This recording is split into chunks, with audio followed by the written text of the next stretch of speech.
who is here. It's so nice to see you guys. I'm so glad that you're joining me for this live today. I'm just going to emphasize how I used to be a numbers and data person who stepped on the scale daily or weekly at Weight Watchers meetings or monthly to measure my progress. I would try to keep tabs on my health or decide how hard I worked based on the numbers that I was recording and the numbers that I wrote down and the goals that I set forth for myself in a numbers and data based reality. And so I want to tell you right now to stop doing that. That's how I ended up in the best health of my life, and how I help my clients is to tell them to stop doing that. You can stop using numbers and measurement to reach for your joy and satisfaction. You can leave numbers to growing your business. You can leave numbers to making sound decisions about finances, but we're not going to use it to attach any kind of feeling about our body. I want you to throw out your scale. I want you to throw out too small pants that are too old and small for you. I want you to throw out the pants that are too big, because all of these things are ways that we measure ourselves using numbers. I'm going to tell you my story about how I used to use data as a way of defining the way that I thought I should feel about myself, and I'm going to explain to you what you can do instead. The thing is, guys, is that you're not any one thing. You're not measurable by a number. You are actually powerful beyond measurement, and your capacity to change or feel joy doesn't have to be dependent on numbers. It's a feeling, one that you can cultivate now, right now, just by choosing in this moment. And what I'm going to share with you is how I get my clients out of the numbers game, which messes with us psychologically, and into the process for life appreciation and the ability to feel health right now, not when you get to a number or to a pant size. We don't need to wait for anything. Focusing on the number, the scale, the clothing size, even my running pace, led me to burnout, resenting myself if I wasn't able to do it, and feeling defeated. I remember when I was a size 14 and wanting to be a size 8. Then I remember being a size 10 and wanting to be a size 6. Then I remember saying, no, my body will never be a size 6. I'm not built that way, right? So it's like even my ideas aren't good enough when it comes to data and measuring. We start telling ourselves these stories about our bodies, that I am a certain size and now I want to be a different size. I'm telling myself then I want to be different based on my clothing, and I'll do whatever it takes to be different for that purpose only. Then I set unrealistic goals. I spent way too much time trying to figure this out. If you are wasting your time and energy trying to figure this out for a pant size or a scale, it's time to stop now. Because I remember all the numbers on the scale that haunted me. I remember looking down and seeing those numbers and feeling dissatisfied. And nobody should have to go through the feelings of dissatisfaction when it comes to a number. We are so much more than that. I remember wondering if I could safely drink shakes while I was getting the number down when I was nursing my daughter. So if any of you who are watching are parents of young children and you bore your child and you were nursing them, thinking about how are you going to get the weight off, what a waste of space.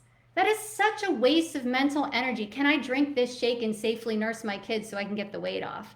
Right? So if you're a parent and you've been through that, I've been through that too. And if you're not, I'm also sure that you've been in a place where you're wondering, what can I drink? What can I do in order to get the weight off, and figure out all the ways to do it? And it's just taking up space in your mind. I remember before I started doing Couch to 5K running groups, I would try to beat my running pace. And if I didn't, or I couldn't go a certain distance, I'd beat myself up over it. My throat would get tight. I'd hyperventilate a little. That's a lot of pressure. Are you putting pressure on yourself, that kind of pressure to be something, to be a certain way, or to beat a certain number, or to lift a certain weight, or to run a certain distance? That just leads us to failure. All of it leads to defeat and resentment, which can ultimately lead us to give up. I know I kept looking for something to tell me I was doing a good job, some sort of indication, some sort of number that said, yes, I'm making my goals. So who's been there?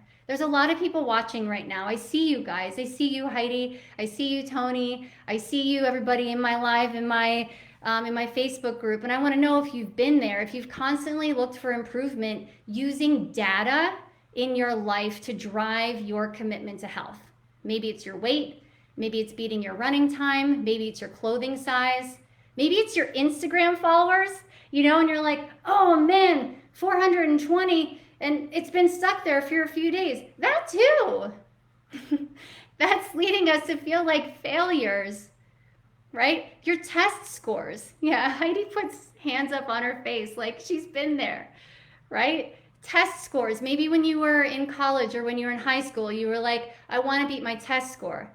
And you've spent so much time thinking about this, it becomes a bit obsessive. And then maybe you hide when you don't make it. I remember when I was in high school, I actually failed courses and had to go to summer school. Not because I'm not an intelligent, capable person, but because the pressure I put on myself based on the numbers and my inability to make it within a certain time felt so bad, I hid. Erica said she does it with just about everything. Weight, pant size, running speed, everything. I want you to stop doing that. So by the end of this live, you're going to understand why. So you have to decide that you're not going to hide. But what happened to me before I had a come to Jesus moment and decided that I wasn't going to use these numbers, Tessa says weight and size for sure. So this is not uncommon, right? For me, I was like, oh, I'm going to stop trying on the clothes. I stopped running and I set myself up to fail before I even took the test by not working so hard so it didn't feel so bad when you get the bad score. Do you guys do that too? Right? Where it's like, well, if I don't put the effort in, or if I feel a little sick today, or I'm not going to do this thing, then when you fail or you treat it as failure, you realize like, well, I didn't put all the effort in anyway. Right? And Erica says it's all or nothing. Yeah, it's back to the all or nothing mindset. Same thing, right? And so I would just not try that hard. Whether it came to my health, my weight, my running pace, test scores, I would just say it's not worth trying that hard. And because if I try hard and I fail, it's going to feel bad. I wasn't embracing the process. I wasn't trusting my process and what that felt like. The problem is that people only know one way of doing things when it comes to this, with this numbers game. And even though they don't get a new result, they let the data-driven numerical mentality drive their ability to act. But that result is always going to be temporary. And the drive to succeed is also temporary. So tell me in the comments, who wants to know why data-driven stuff for your body doesn't work? Who wants a better way of approaching the whole body health that gets you results without all these numbers, without setting yourself up to failure, without using numerical data to decide if you're doing a good job or not? Who wants that? Because it took me years to figure it out, and I want that for you. I want that for you for now and for the rest of your life, because it doesn't have to be a data and numbers game. So if you want that, raise your hand. Let me know. And if there's something that you can do right now, if you could stop focusing on the numbers and you focus on the process instead, you could actually realize what you're capable of instead of setting yourself up to fail. Process-based thinking illuminates a path of possibility using who you are right now. The numbers or data is something that you strive towards, that you have to be eventually, that you have to be eventually. And you're like, I have to be this, right? I have to be this, and I'm not going to quit till I'm going to be that. But how many of you have set that number using data, saying that I have to be this and I'm not going to quit until I get it, but you did quit? That's because it doesn't work. That doesn't work. I want you to instead imagine going through your whole life invested in your joy, your connection, and the way your body feels in any given moment rather than a number. Because you can act today without that number, without that pant size, without that weight, without that running pace, without that mileage under your belt. You can act anyway. You can look for feedback in how you move, how you smile, how you lead, how open you are to other people, how energetic you feel. You can make choices that fill you up rather than choices that bring you down, deprive you, and deplete you for a number. Doesn't that sound good? That's how we can live our lives in order to get the health and the body that we want without the number. It doesn't have to be about that. People are dynamic. Not only are we made up of trillions of cells, but we feed those cells every moment with thoughts, foods, and actions so they function properly. Every moment you have an opportunity to give those cells, those trillions of cells, what they need. Every moment. I have a client who came into my program, my signature program, who had been using Noom to track her food and the Calm app to track her mood. She stopped Noom right away when she started working with me, and 2 weeks into working with me on process instead of measurement, she completely forgot to track her mood because she had no funky mood to report. That's the flow of process. You forget what you're looking for because you feel so good in the first place in the moment right now. You forget that tracking is even a thing because it is a part of who you are, who you want to be, who you want to show up as every single day. It's non-judgmental. Data and numbers are judgmental, but process is non-judgmental.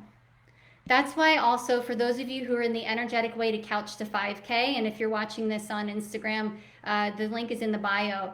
I emphasize trusting your unique process. Just because I can run a 10K doesn't mean that's my process now or today. My process now is running 1 to 3 miles with a bunch of kick-ass women who are also working hard on their processes. I don't need to prove anything. None of us needs to be here to prove anything. Showing up, simply showing up can be joyous. Just showing up can fill you with joy. It doesn't have to be or prove anything or be in a pant size or be in a weight. It can just be joyous. There's a tendency for us to want to prove to ourselves and others that we are better, but you are great right now. You are great right now. So what do you guys think? How do you know then if it's not a number and you're not watching the scale go down or your pant size changing or whatever, or your pace increasing? I'm not saying you can't look at it, but I'm saying don't use it to measure yourself, right?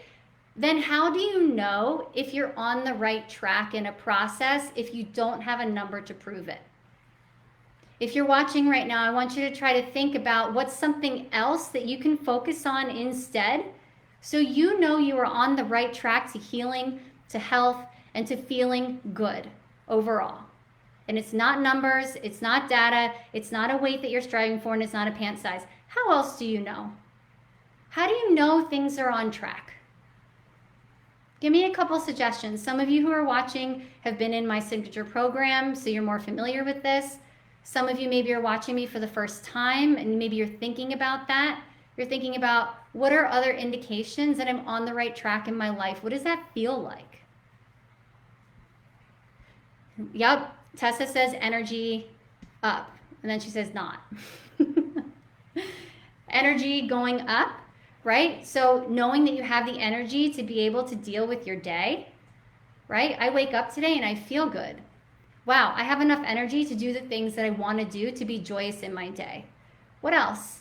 Let me see if I can scroll down to Instagram. Oh, pause due to poor connection. Hate that. Yeah. And Tessa says, not feeling tired at the same point. Imagine going through your day, 2 p.m. rolls around, and then it's 4, and you're like, whoa, I didn't get that afternoon slump. Wait a second. I'm on track here. I'm doing something to make myself feel good. I'm not tired at the same point in the day. Something's different. Something's shifted. You guys have the capacity to shift that energy without a number and to use that as leverage to get what you want all of the time. Do you see the difference?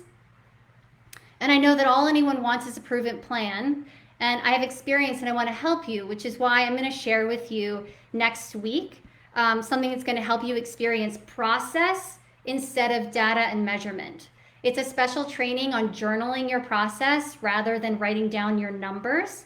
So I want you to DM me or let me know in the comments if you want the training. I'm only offering it to members of the Energetic Way to Weight Loss and Whole Body Health. So if you're not in that group, first request access to get into that group, and then either comment on the live video or send me a message and say that you would like the training, the access to the training, to drop into the process and to stop focusing on numbers so you can see what that feels like in your life. So it is a full training of me explaining how to journal, to drop into process and let go of data and numbers.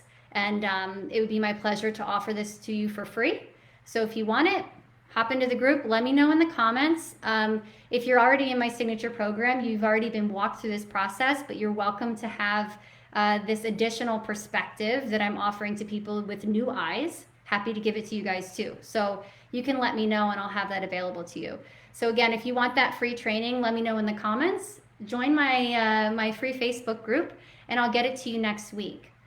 So I hope that was helpful for you. Trust the process every single day, right? Trusting the process avoids us leading to failure, burnout, and to being hard on ourselves. Data and measurement stops. It puts up a roadblock. I have to get here. Process illuminates the path. So let me know if you want the free training. And thank you so much for joining me today.